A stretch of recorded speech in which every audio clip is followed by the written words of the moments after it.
Emmanuel Navon, ce soir, une question aussi à propos de cette nouvelle revendication par l'État islamique, donc depuis son canal officiel, donc vraisemblablement depuis la Syrie. Est-ce qu'aujourd'hui, c'est pas une nouvelle fois la question de la fin du conflit syrien et donc de Daesh en Syrie qui se pose pour mettre fin à ce type d'attaque? Sinon, ça peut continuer encore longtemps. Il faut bien comprendre que l'État islamique ne cherche pas à avoir une solution négociée avec l'Occident en Syrie. L'État islamique n'a pas frappé la Belgique aujourd'hui pour protester contre l'absence d'une solution négociée. Non, l'État islamique, comme je l'ai dit tout à l'heure, a une idéologie... Pour protester contre les frappes de la coalition internationale, ça c'est évident. Les frappes de la coalition internationale ne sont pas la source de l'État islamique, elles en sont la conséquence.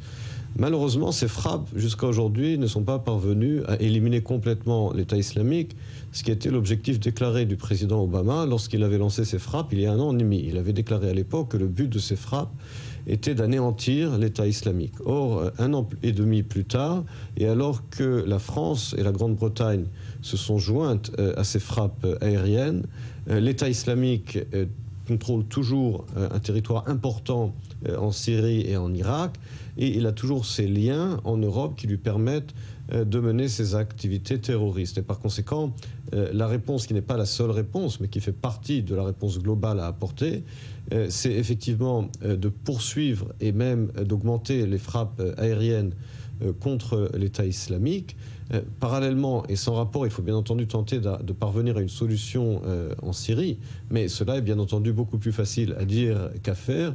Il y a tellement d'intérêts contradictoires entre les puissances impliquées en Syrie, entre les Turcs, les Russes, les Américains, que cela est très compliqué. De plus en plus de gens commencent à parler d'une partition même de la Syrie. De moins en moins de gens ne croient que la Syrie va pouvoir redevenir un État unitaire.